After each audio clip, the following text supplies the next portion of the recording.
Bonjour à tous et bienvenue pour une nouvelle aventure. Ici, j'ai eu une demande pour une jeune femme dans son milieu professionnel. Elle cherchait à développer son activité de façon plus adaptée et avec plus de sens. Alors, c'est parti. Je vous rappelle que ces aventures ne sont qu'une retranscription d'aventures déjà vécues. La personne a le profil du médiateur. Donc, ce sont des personnes poétiques, gentilles, altruistes et toujours prêtes à soutenir une bonne cause. Par exemple, le personnage d'Amélie Poulain ou le personnage de Frodon. Nous avons également le profil de William Shakespeare. Cette jeune femme a tiré comme carte de représentation la richesse. En effet, elle estime que son activité aujourd'hui ne lui apporte pas assez de richesse. Et là, on est vraiment sur une histoire d'argent. Alors, c'est parti. Dans cette aventure, cette jeune femme a rencontré d'abord la justice, qui lui a dit: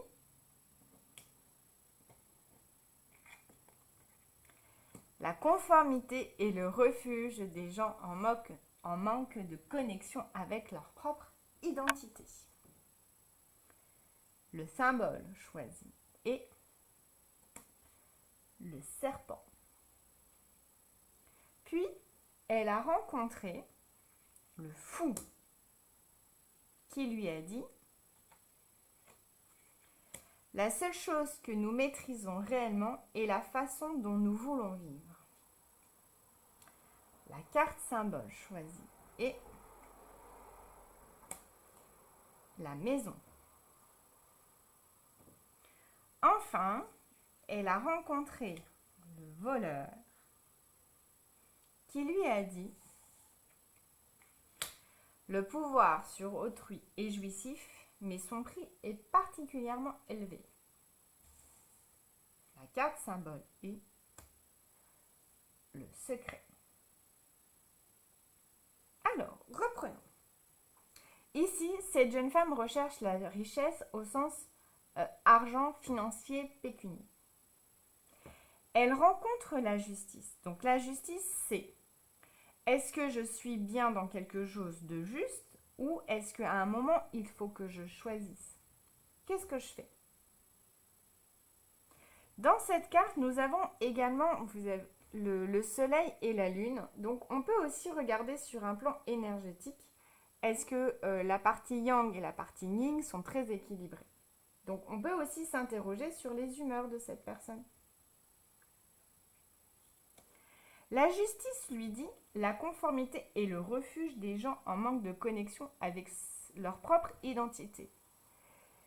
Eh bien, est-ce que cette personne est connectée complètement ou de façon partielle à ce qu'elle est? Le fait d'avoir choisi la carte du serpent répond à cette question. En effet, le serpent est,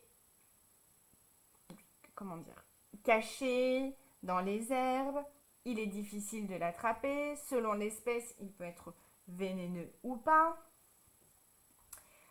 Il peut aussi être associé à quelque chose de négatif. Puis, elle a rencontré le fou, qui lui dit: la seule chose que nous maîtrisons réellement est la façon dont nous voulons vivre. Ça renvoie finalement, est-ce que la façon dont elle vit, ou la façon dont elle organise son activité professionnelle, eh bien, elle le maîtrise. Et si oui, comment? Et est-ce que c'est en adéquation finalement à la façon dont elle a envie de vivre ces expériences-là? Ça lui fait prendre conscience qu'elle ne peut pas forcer les gens à cautionner ou à comprendre parfaitement ses perceptions. Chacun a son prisme, il est propre. Si nous arrivons à le faire croiser et à trouver des points vers autrui, c'est parfait. Sinon, il faut peut-être modifier ou régler le prisme. La carte symbole choisie est la maison. Là, pour cette personne, la maison est plutôt l'enfermement. C'est quelque chose de très finalement protecteur, mais c'est aussi, en tout cas, selon sa perception à elle, de quelque chose qui est le refuge. Elle se met dans la grotte parce que finalement, il y a un sentiment de sécurité et de conformité. Ce que l'on retrouve d'ailleurs avec la première carte message. Puis, elle a rencontré le voleur qui lui dit que le pouvoir sur autrui est jouissif, mais son prix est particulièrement élevé. Donc, quel est ce pouvoir que cette jeune femme a sur autrui? Comment est-ce que cela se manifeste? Et est-ce que finalement, n'est-ce pas le bloquant pour atteindre la richesse financière? La carte de représentation, la carte symbole, pardon, choisie est le secret. Et là, il s'est quand même passé quelque chose d'assez magique parce que la cliente a su finalement retracer et refaire le lien. En effet, en n'étant pas dans son authenticité, avec un manque de maîtrise finalement sur la façon dont elle veut vivre les choses et le pouvoir qu'elle exerce sur autrui, peut-être par le secret, eh bien, elle se retrouve dans une situation où la justice n'est pas présente, la folie prend finalement le pas et on est sur quelque chose où on vole finalement quelque chose dans la relation commerciale.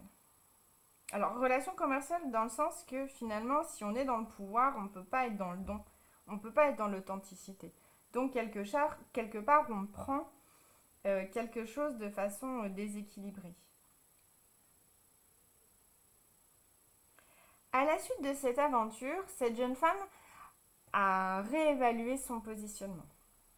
Le travail risque d'être assez important parce qu'il y a beaucoup de choses à changer et ça touche particulièrement les croyances de base sur la posture et sur le développement de son entreprise, enfin de son activité.